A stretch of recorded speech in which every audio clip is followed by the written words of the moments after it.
دوستو آج ایران میں جو حالات بن رہے ہیں، جو مظاہرے سڑکوں پر نظر آ رہے ہیں، اور جس طرح امریکہ اور مغربی ممالک کھل کر ان مظاہرین کو سپورٹ کر رہے ہیں، یہ سب کچھ صرف ایران کا اندرونی معاملہ نہیں رہا، یہ ایک ریجنل کرائسس بنتا جا رہا ہے جس کا اثر براہ راست پاکستان پر ضرور پڑے گا۔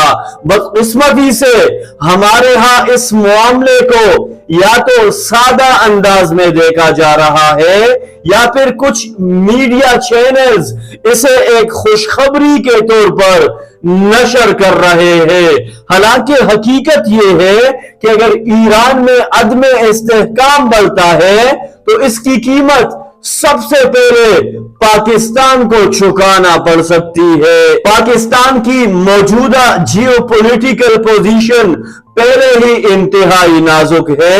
مشرق میں انڈیا ہے جو کل عام پاکستان کو اپنا دشمن قرار دے چکا ہے اور کسی بھی موقع کی تلاش میں رہتا ہے۔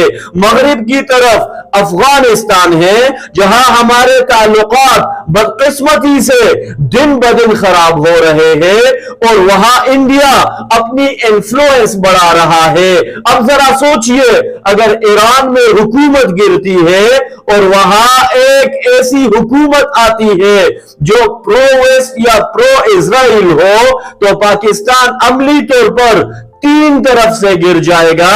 یہ صرف ایک خدشہ نہیں بلکہ ایک سیکیورٹی تھریٹ ہے جسے نظر انداز کرنا خودکشی کے مترادف ہوگا۔ اگر ایران میں موجودہ نظام کا خاتمہ ہوتا ہے اور امریکہ یا مغربی طاقتیں وہاں رضا پہلوی یا کسی اور اپنے پسندیدہ فرد کو انسٹال کرتی ہے تو اس کا سب سے خطرناک پہلو اسرائیل کی ڈائریکٹ ریچ ہوگا۔ بلوچستان کے بارڈر سے اسرائیلی اثر کا آ جانا پاکستان کے لیے ایک نائٹ میئر سناریو ہوگا۔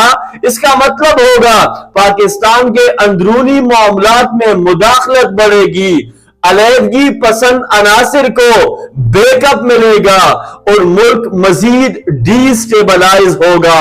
جو لوگ یہ سمجھ رہے ہیں کہ ایران میں حکومت کا گرنا صرف ایران کا مسئلہ ہے وہ دراصل آنے والی طوفان کو نظر انداز کر رہے ہیں۔ یہاں ایک اور بہت ہی اہم نکتہ ہے اور وہ ہے چین۔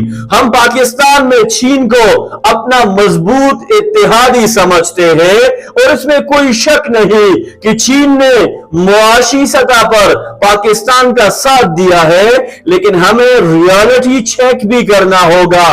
وینزویلا کی مثال ہمارے سامنے ہے جہاں چین کی اربوں ڈالر کی انویسٹمنٹ تھی، جہاں سے چین سب سے زیادہ تیل لیتا تھا، مگر جب امریکہ نے دباؤ ڈالا، امریکہ نے وہاں پر حملہ کیا اور ان کے پریزیڈنٹ کو گرفتار کرنا چاہا تو چین نے ایک فوجی تک وہاں نہیں بھیجا۔ یہی پالیسی ایران کے معاملے میں بھی نظر آئے گی۔ چین براہ راست امریکہ کے خلاف میدان میں نہیں آئے گا۔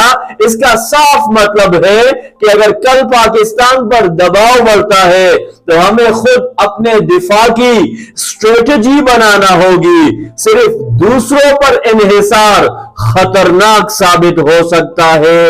آج جو لوگ ایران میں حکومت گرنے کی خبریں سن کر خوشیاں منا رہے ہیں، جو اینکرز بغیر تصدیق کے یہ کہہ رہے ہیں کہ سپریم لیڈر بھاگ گئے ہیں یا بھاگنے والے ہیں، وہ دراصل قوم کو ایک فالس ہوپ دے رہے ہیں۔ حقیقت یہ ہے کہ اگر ایران کمزور ہوا تو پاکستان مضبوط نہیں ہوگا بلکہ مزید کمزور ہوگا۔ یہ وقت جذبات کا نہیں، انڈرسٹینڈنگ کا ہے۔ ہمیں سمجھنا ہوگا کہ خطے میں ہونے والی ہر بڑی تبدیلی پاکستان کے مستقبل سے جڑی ہے۔ اگر ہم نے آج آنکھیں بند رکھی تو کل حالات ہمیں آنکھیں کھولنے کا موقع بھی نہیں دیں گے۔ اس لیے ہوش کے ناخن لینے ہوں گے کیونکہ ایران کے حالات صرف ایران کے نہیں بلکہ پاکستان کے آنے والے دنوں کا بھی فیصلہ کر سکتے ہیں۔